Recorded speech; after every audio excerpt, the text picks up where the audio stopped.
बिस्मिल्लाहिर्रहमानिर्रहीम। अस्सलाम वालेकुम। आज हम स्टार्ट करेंगे MGT 101 फाइनेंशियल अकाउंटिंग का चैप्टर नंबर 10, जिसमें हम फिक्स्ड एसेट और डेप्रिसिएशन अकाउंटिंग के बारे में सीखेंगे।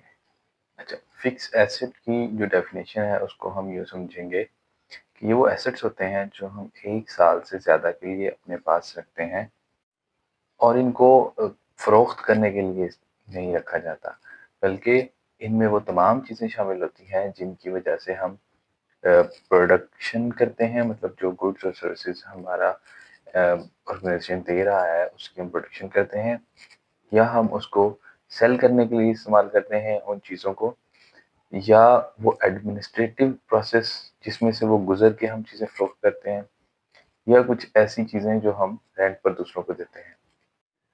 नेक्स्ट हमारे पास है कि इसकी रिकग्निशन कैसे करनी है, मतलब इनकी निशानदही कैसे करनी है।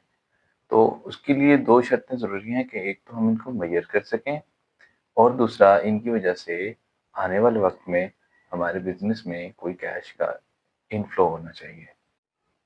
जो खरीदी गई या बनाई गई चीज़ें होती हैं, उनकी जो इनिशियल वैल्यू को हम मेज़र करते हैं, उसके ऊपर जितनी लागत लगी होती है, मतलब उनको बनाने में जितना लागत लग जाती है, उसे मेज़र करते हैं। दूसरी जो चीज़ें हम एक्सचेंज करते हैं, चीज़ों के बदले चीज़ें लेते हैं, तो उनकी जो इनिशियल वैल्यू होती है, फेयर वैल्यू जिसे कहते हैं, उससे मेज़र करते हैं। अच्छा, इन एसेट्स को रिकॉग्निशन के बाद अब इनकी मेज़रमेंट करनी है। मेज़रमेंट इसलिए करनी है क्योंकि हमने इनको बुक्स ऑफ अकाउंट में एंट्री करनी है, अपने कारोबार में इसका कहीं न कहीं रिकॉर्ड रखना है। तो उसके लिए हमने इसकी मेज़रमेंट भी करनी होती है। तो मेज़रमेंट के लिए 2 मॉडल्स हैं, एक है कॉस्ट मॉडल और दूसरा है रिवैल्यूएशन मॉडल। रिवैल्यूएशन मॉडल हमारे इस कोर्स का हिस्सा नहीं है, इसलिए हम इसको नहीं पढ़ेंगे, सिर्फ़ कॉस्ट मॉडल को हम पढ़ लेते हैं। अच्छा, कॉस्ट मॉडल में हमारे पास जो कॉस्ट, मतलब उसके ऊपर जो लागत लगी है, उसके कंपोनेंट्स में हमारे पास ये हो सकता है कि जो चीज़ हमने परचेज़ की है, उसके ऊपर कोई हमें डिस्काउंट मिले हैं या रिबेट मिले हैं, उसको इम्पोर्ट करने के ऊपर कोई अखराजात हुए हैं, या उसके ऊपर कुछ ऐसे टैक्स हैं जो रिफंडेबल नहीं हुए हैं। उसकी डायरेक्ट कॉस्ट होती है कुछ, और कुछ ऐसे मतलब एस्टिमेशंस होती हैं कि हम इस चीज़ को यहाँ से डिसमेंटल करेंगे, कोई फैक्ट्री है लेट्स सपोज़, उसको यहाँ से डिसमेंटल करेंगे, रिमूव करके किसी और जगह पे उसको इंस्टॉल करेंगे, रिस्टोरेशन करेंगे। स्लाइड में हम देखेंगे डेप्रिसिएशन क्या होती है और डेप्रिसिएबल अमाउंट क्या होती है।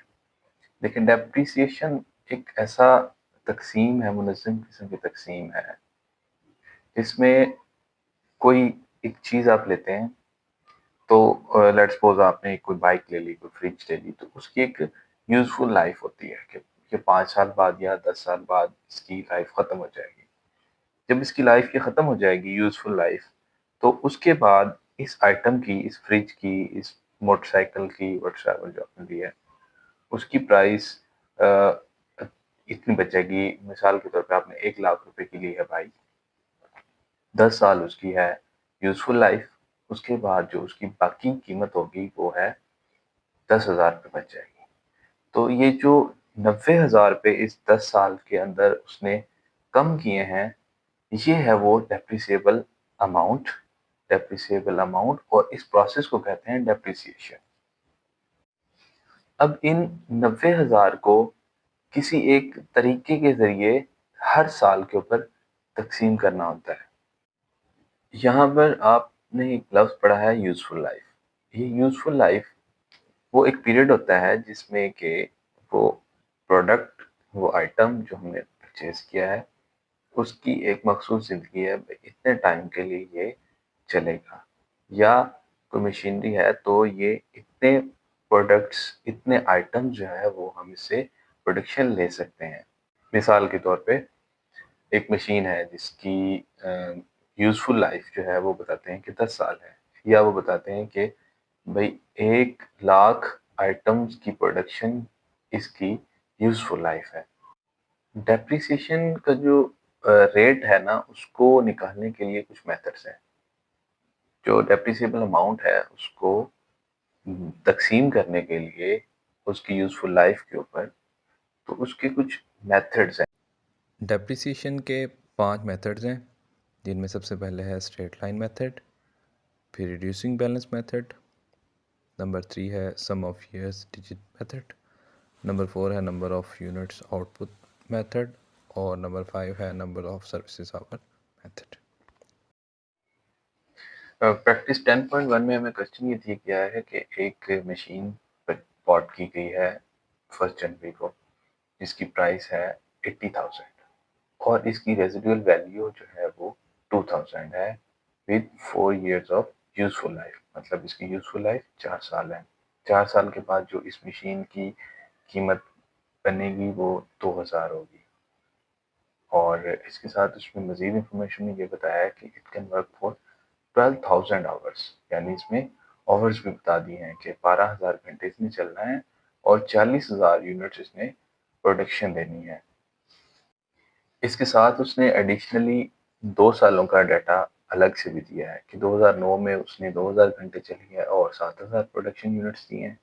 2010 में उसने 5000 घंटे काम किया है और 15000 यूनिट्स प्रोडक्शन दी है।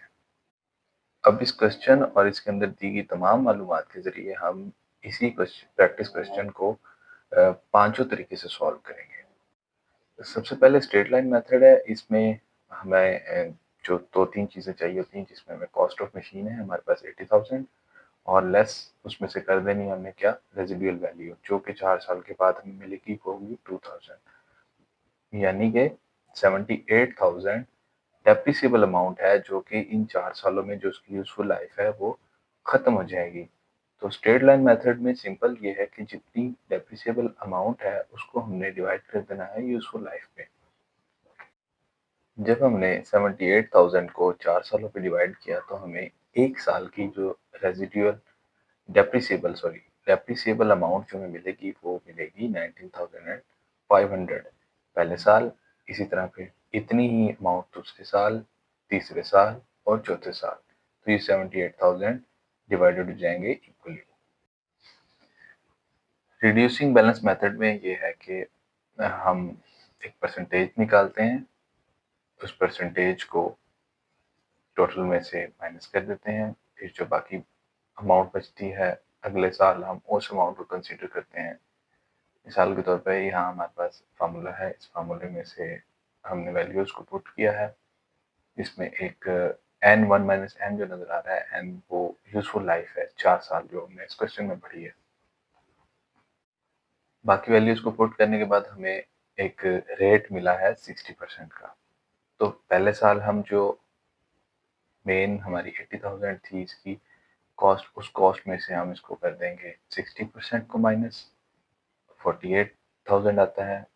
अब जो बाकी बचता है यानी 80 माइनस 48 तो हमारे पास 32 बचता है। अगले साल हम 32 को कंसीडर करके उसमें से 60% को माइनस करेंगे तो हमें मिलेगा 19,200 और तीसरे साल हम इस 19,200 को कंसीडर करके आगे लेके चलेंगे।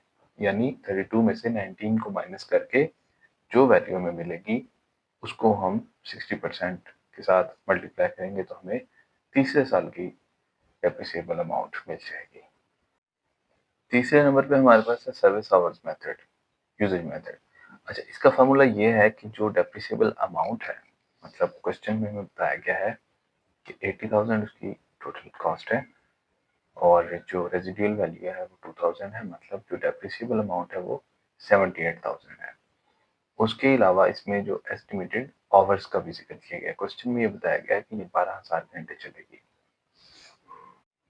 तो इस मेथड में जब हम वैल्यूज को पुट करेंगे तो हमें मिल जाएगा डेप्रिसिएशन रेट पर आवर। मसलन 78,000 को जब हम 12,000 से डिवाइड करेंगे तो हमें 6.5 रुपीज पर आवर के हिसाब से ये मशीनरी हमारी डेप्रिसिएट हो रही है। क्वेश्चन में एडिशनल जो इन्फॉर्मेशन दी गई है उसमें ये बताया गया है कि ये मशीन 2009 में चली है 2000 घंटे, तो हम उस 2000 घंटों को 6.5 से मल्टीप्लाई कर देंगे तो हमारी वैल्यू आ जाएगी 13,000 रुपीज, यानी 2009 में ये डेप्रिसिएशन अमाउंट इसकी 13,000। 2010 में यही मशीन चली है 5,000 घंटे, तो इसको हम मल्टीप्लाई कर देंगे अगेन 6.5 के साथ, जो कि हमारा रेट यहाँ पे आ रहा है, तो वो होगी 32,500। नेक्स्ट हमारे पास है यूनिट्स आउटपुट यानी प्रोडक्शन मेथड। इस प्रोडक्शन मेथड में जो इसका फॉर्मूला है वो है depreciable amount divided by total estimated outputs. हमें क्वेश्चन में जो एडिशनल इंफॉर्मेशन दी गई थी उस इंफॉर्मेशन में ये बताया गया था कि इस मशीन ने टोटल 40,000 आउटपुट यूनिट्स प्रोडक्शन करनी है। तो इसकी डेप्रिसिएबल अमाउंट से हम डिवाइड कर देंगे 40,000 यूनिट्स को, तो हमें मिल जाएगा तकरीबन 1.95 रुपीज़ पर यूनिट के हिसाब से। यानी जैसे ही एक यूनिट प्रोडक्शन हो जाएगी तो इस मशीन की वैल्यू 1.95 रुपीज़ कम हो जाएगी। अच्छा, क्वेश्चन की जो एडिशनल इंफॉर्मेशन थी उसमें ये बताया गया था कि 2009 में इस मशीन ने 7,000 यूनिट्स प्रोडक्शन की है। तो जब हम 7,000 को 1.95 से मल्टीप्लाई करते हैं तो हमें पता चल जाएगा कि 2009 में इस मशीन की जो डेप्रिसिएशन अमाउंट है वो 13,650 है। इसी तरह 2010 की इंफॉर्मेशन भी उसने बताई है हमें क्वेश्चन में कि उसने 15,000 यूनिट्स प्रोडक्शन की है। जब 15,000 को 1.95 से मल्टीप्लाई करेंगे तो हमें पता चलेगा कि 2010 में इस मशीन की जो डेप्रिसिएबल अमाउंट बनी है वो 29,250 रुपीज़ है। लास्ट में हमारे पास है sum of years digit method. ये देखने में थोड़ा सा आपको मुश्किल लग रहा होगा लेकिन ये भी आसान है। देखिए हमारी जो यूजफुल लाइफ थी वो थी 4 साल और 2009 से स्टार्ट हो रही थी, तो हमारे पास 2009, 10, 11 और 12 आ गया। सम ऑफ ईयर में आ जाएगा 1, 2, 3, 4 की जो 4 साल हैं हमने इनको कर देना है, सम कर देना है, मतलब जमा कर देना है, तो ये हो जाएगा 10। इस फार्मूले के मुताबिक 78,000 इसकी जो डेप्रिसिएबल अमाउंट है उसको हम मल्टीप्लाई करेंगे 4/10 से। 4 इसलिए लिखा है क्योंकि इसने अभी 4 साल इसकी यूजफुल लाइफ है, तो 4 से हम मल्टीप्लाई करके 10 से डिवाइड करेंगे 31,200 आ गया। 2010 में हम इसको करेंगे 78,000 को 3 से मल्टीप्लाई। क्यों? क्योंकि अभी इसकी जो यूजफुल लाइफ है वो रह गई है 3 साल। इसी तरह 2011 में जब हम चले जाएंगे तो उसकी जो वैल्यू रह जाएगी वो सॉरी यूजफुल लाइफ जो रह जाएगी वो रह जाएगी 2 साल एंड 2012 में 1 साल।